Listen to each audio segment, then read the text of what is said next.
जय हिंद दोस्तों, कैसे हैं आप लोग। आशा करता हूँ बहुत ही अच्छे होंगे। तो अभी चुनाव का माहौल चल रहा है। इस चुनाव के माहौल में आज यहाँ पे हम पार्टी का बैठक रखा गया। हम पार्टी के कार्यकर्ताओं द्वारा बैठक रखा गया है, बाराचट्टी प्रखंड के लोगों द्वारा। तो यहाँ पे हम लोग भी आए हैं और उनसे जानने का प्रयास करते हैं कि उनकी पार्टी कितनी मजबूती के साथ लड़ेगी, क्योंकि उनके सामने सरबजीत कुमार होंगे आरजेडी से। तो उनको देखना एक दिलचस्प बात होगी कि दोनों में टक्कर कैसी रहती है। हम उनके कार्यकर्ता से जानने का प्रयास करेंगे। तो आइए चलिए बात करवाते हैं। क्यों जीतनराम मांझी जी को यहाँ से टिकट मिला गया लोकसभा से। अब देखना ये होगा कि पूर्व में इनकी जीती हुई बाराचट्टी विधानसभा से ज्योति मांझी उनकी विधायिका है, उनको काम के देखते हुए उनको कार्यकर्ता कुछ नाराज भी चल रहे थे। अब इनके कार्यकर्ताओं से पूछते हैं कि क्या मसला क्या है, कितना सपोर्ट करते हैं ये। सबसे पहले सर आपका नाम। मेरा नाम रविंदर शास्त्री हुआ। रविंदर जी, ये चुनाव में जो आरजेडी के कैंडिडेट उतारे हैं सरबजीत कुमार, बोला जा रहा है कि ये एक बहुत बड़ा तुक्का है, बहुत बड़ा इक्का साबित होगा सरबजीत कुमार जीतनराम मांझी जी के सामने। देखिए, हमारे बिहार के जो पूर्व मुख्यमंत्री माननीय श्री जीतनराम मांझी साहब पूरे बिहार के लीडर हैं और बिहार में इनका जन जन तक पकड़ है, जन नेता हैं जीतनराम मांझी साहब। ये रिकॉर्ड मतों से जीतेंगे, यहाँ इनका कोई टक्कर करने वाला नहीं है। याद रखिए, देखिए काफी सारे लोग आए हुए हैं, खुशी में सब लोग मिठाई खा रहे हैं, एक दूसरे को खिला रहे हैं। इसलिए आप लोग भ्रम में मत रहिए। कम से कम 4 लाख वोट से रिकॉर्ड मतों से जीतने का काम करेंगे जीतनराम मांझी साहब। ऐसा सुनने में आ रहा था कि संतोष मांझी जी को, जो उनके बेटे हैं, उनको टिकट यहाँ से मिलने जा रहा था, लेकिन अचानक क्या हुआ कि जीतनराम मांझी खुद आ गए यहाँ से। नहीं, अचानक कहाँ। आप एक हमको पीसी बता दीजिए, कहीं बयान बता दीजिए कि डॉक्टर साहब मंत्री जी बोले कि हम लड़ेंगे, कहीं आप दिखा दीजिए। ये तो पार्टी का निर्णय है, सब पार्टी का निर्णय है ना। माननीय मंत्री महोदय भी मंत्री हैं वर्तमान में, एमएलसी हैं, वो तो चुनाव नहीं लड़ सकते हैं, जाहिर सी बात है, आपको भी पता है। हाँ जी, जब वो एक पद पर हैं तो कैसे लड़ेंगे। तो साहब हमारे चुनाव लड़ रहे हैं और रिकॉर्ड मरते जीत रहे हैं चुनाव। यहाँ पे कार्यकर्ताओं में और पब्लिक में ज्योति मांझी के खिलाफ बहुत रोष है, जो कि हम पार्टी का यहाँ विधायिका। यहाँ पे काम के मामले में पुल हो गया, रोड हो गया, इस सब क्षेत्र में विकास नहीं हो रहा। तो इसको देखते हुए आपको क्या लगता है, कार्यकर्ता खुशी होकर वोट देंगे? हमें तो अभी इस तरह का कोई शिकायत नहीं मिला है कि हमारी जो विधायिका है यहाँ से उनके खिलाफ कोई बोल रहा है या कुछ कर रहा है। अभी बुंगार से बाराचट्टी से लाड़ू तक एक रोड है, उसके लिए हजारों बार आवेदन दिया गया, उस पर कोई कार्रवाई नहीं हुआ। बाराचट्टी से जमुआर तक रोड है, उसके लिए हजारों आवेदन दिया गया। बोले थे कि हम पहली कलम से जीतने के साथ पहली कलम से इस रोड को फाइनल करेंगे। यहाँ के विधायिका हैं और यहाँ विकास कर रहे हैं। अब अचानक अटेंडेंस हो जाए कि पूरे बिहार में विकास हो जाए, पूरे विधानसभा में विकास हो, संभव नहीं है। चरण बाय चरण होना है। विकास कर रहे हैं और जो काम बचा हुआ काम है वो बिल्कुल पूरा होगा। हमें इस तरह का कोई अभी इस तरह का सूचना नहीं कि कहीं काम नहीं हुआ है। ठीक है, अभी हमारे साथ चलिएगा, आपको बहुत सारे देंगे सबूत कि काम होता है कि नहीं होता। मैंने कहा ना कि काम तो हो ही रहा है, लेकिन चरण बाय चरण होता है। कुछ इधर हुआ, कुछ उधर हुआ, कुछ आगे होगा। ये सब तो काम टोटल होना है, लेकिन काम जारी है। ठीक है, अभी पिछले कुछ दिन पहले हम बीजेपी के बैठक में गए थे, वहां पे कार्यकर्ताओं का भारी नाराजगी थी ज्योति मांझी से। ऐसा क्यों कि जब एनडीए का गठबंधन है, तो गठबंधन में जब आने के बाद सीट कंफर्म होने के बाद भी नाराजगी है कि उनको सीट क्यों मिल रहा है, क्योंकि हम लोग इतना सपोर्ट करके जिताते हैं और हम लोग को नहीं देखते हैं। देखिए, ऐसा कोई हम लोग के पास किसी तरह का कोई ये नहीं है हम लोग का कि भाई कोई विद्रोह किया। अब आपके सामने किए तो आप ही बता सकते हैं, हम लोग के सामने तो ऐसा कोई मैटर आया नहीं। आपका नाम? मैं बालेश्वर यादव मुखिया जी, मुखिया प्रतिनिधि पंडुगा पंचायत। और आपका क्वेश्चन है कि ज्योति मांझी से कुछ इस तरह का नाराजगी बात है।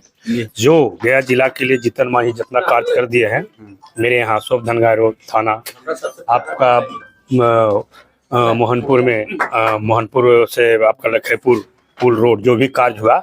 टेक्निकल मसला ये है कि आप ये देखे होंगे कि मोहनपुर रोड बहुत दिन से रुका हुआ था। जी, रुका हुआ। टेक्निकल फॉल्ट, विधायक का काम है सिर्फ अनुशंसा करना। अच्छा, टेक्निकल फॉल्ट कि वो रोड था जिस विभाग का, उसको कन्वर्ट कर दिया गया। और जब जिस विभाग में कन्वर्ट किया गया उस विभाग में पैसा नहीं था, उसके बाद वो रुका रह गया। तो अब जब टेंडर हुआ, जब प्रेशर पड़ा, तो दोनों मत का टेंडर हो गया। यही पता कर लीजिएगा आप। मसला रहा लाड़ू का या उधर का लोग कह रहे हैं, तो सरकार का कैटेगरी है और सरकार का अपना सिद्धांत है कि इतना से इतना किलोमीटर हमको रोड बनाना है। अनुशंसा के लिए विधायक से आप मांग सकते हैं कि कितने बार अनुशंसा की है। विधायक का काम है सिर्फ अनुशंसा करना। विधायक का काम ये नहीं कि टेंडर निकाल करके और रोड बना दे। प्राथमिकता तय करना विधायक का काम है, ठीक है, विधायक का काम है प्राथमिकता तय करना। प्राथमिकता में अगर वो छोड़ देंगे तब तो हमारे यहाँ भी 6 रोड अभी टेंडर हुआ है, देवनिया भी हुआ है, 4 रोड से भी हुआ है, 2 रोड मैं बता रहा हूँ। वहां भी मोहनपुर में भी अभी 10 से 12 रोड बन गए टेंडर में। जो बड़ा रोड है वो दूसरे विभाग में जाने के कारण उस विभाग का पदाधिकारी का अनदेखी में वातावरण विधायक का नहीं चल पाया, इसके चलते मतलब वेट हुआ और इसी कोई बात नहीं। सब कुछ आपकी बात मान लेते हैं कि सारे टेंडर हो गए हैं। यहाँ तक 12 चट्टी मोड़ पर रोड नहीं तो वोट नहीं का बैनर लगा हुआ है। इस रोड में जाइए, कम से कम 50 बैनर लगे हुए हैं कि रोड नहीं तो वोट नहीं। विधायक सुनिए, एक मिनट हमारी बात सुनिए। विधायिका के खिलाफ मुर्दाबाद का नारा लगाया जाता है, विधायिका के सामने बुंगार की बात कर रहे हैं, विधायिका मुंह चुरा कर भाग जाते हैं। विधायिका जवाब क्यों नहीं दे पाती जब अगर ऐसा बात है तो? हाँ, मैं बताता हूँ, मैं आपको प्रूफ कर रहा हूँ। सुल्लेवाटा से शर्मा रोड वो ऑलरेडी लिखा हुआ था, वो क्या किया कि काट करके मोड़ से और मतलब दहियार नदी तक कर दिया। इस पूर्व पदाधिकारी जो है से टेक्निकल वातावरण अपना मतलब कि पूरा पूर्ण नहीं करना चाहता है। और इस चीज सुनिए, और इस चीज को इस वातावरण में मन के चलिए, जो विधायक एक दलित है उसका पूरा बात नहीं चल पाता है। मेरा अभी सोमधनगाय रोड जब हो रहा था, मेरा फाइल को नुकाए हुए था। हम सीएम मांझी जी रहते भर में हमको अब मन के चलिए डांट करके भेजे, जबकि जब मैंने उसको बोला कि मेरा रोड निकालो तो बोला चाबी नहीं लाए हैं। इतना मैंने चाबी दिया, मैं खोल करके निकाल करके तब स्वीकृति, अंतिम स्वीकृति दिलवाए। कहने का मतलब है कि ये पिछड़ी जाति से आते हैं, इसीलिए इनकी बात नहीं सुनी जाती। दलित के चलते। और मैं बताता हूँ, इसके पहले भी मान ली एमपी साहब थे, कोई भी एमपी रहेंगे, ऐसा नहीं जो कार्य करेंगे।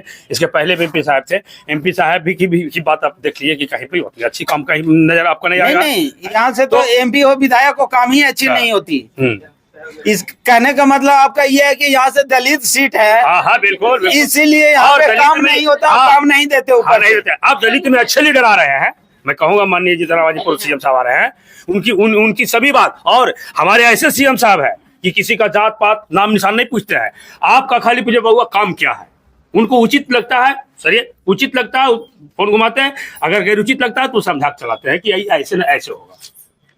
एक सवाल, जीतन राम मांझी सीएम बनने से पहले जमुआर में गए थे, जमुआर गांव नाम सुने होंगे, जमुआर गांव में गए थे। वहां पे बोले थे मैं 3 पंचायत, बुंगार पंचायत, सिंधुआर पंचायत और लाड़ू पंचायत को 12 चट्टी प्रखंड में जोड़ूंगा।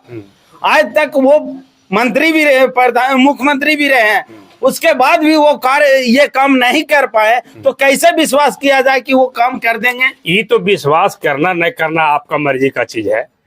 इसमें जो भी लगाम, अगर सीएम भी रहते भर में लगाम इतना कस के रखा हुआ था, तो अगर उनका अनुशंसा पत्रांक दिनांक के अनुसार वो पेपर निकाल के देंगे। हम बहुते बार अनुशंसा की है। अति पिछड़ा के लिए मैं पंचायत जोड़ने का बात नहीं कर रहा हूँ, मैं पंचायत जोड़ने का बात नहीं कर रहा हूँ, समझे कि नहीं। वो बहुत मतलब प्रयास किए, लेकिन ऐसे भी होते हैं आईएएस होते हैं कि 1 इंच मतलब कि उनसे भी मतलब कि वातावरण हुआ कि अब ये ज्यादा आप क्या आपको बतावे कि अब उनके साथ जो आईएएस थे वो उनको फिर हटाया गया, फिर उनके साथ हटाया गया, फिर उनके साथ हटाया गया, टर्म पूरा हो गया। एक कार्यकर्ताओं से बातचीत हुआ है। हम एक बार प्रखंड अध्यक्ष जो हम पार्टी के 12 चट्टी के प्रखंड अध्यक्ष है, उनसे भी सवाल जवाब करते हैं। आपका नाम? जी, मेरा नाम हुआ संतोष यादव, हिंदुस्तानी अवाम मोर्चा सेकुलर 12 चट्टी के प्रखंड अध्यक्ष में हूँ। और मैं अपने जो 2024 का जो लोकसभा है उस चुनाव के प्रति मैं अपने 13 पंचायत के अध्यक्ष के साथ में बैठक।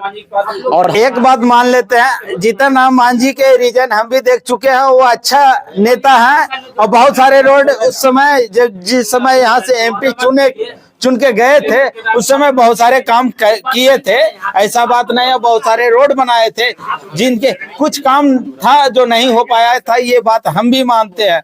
लेकिन ज्योति मांझी पे हमेशा सवाल उठता है, इसको कैसे दबाया जा रहा है? अगर दबाया जा रहा है तो ये पब्लिक में आकर, सुनिए ना, अगर दबाया जा रहा है तो एक सम्मेलन करके पब्लिक के बीच में आकर क्यों नहीं बोलते कि हम इतना ये चीज किए हैं, हमको ये नहीं दे रहे हैं, हमें दलित के चलते दबाया जाता है, तो ये पब्लिक के बीच में कुछ बात नहीं है।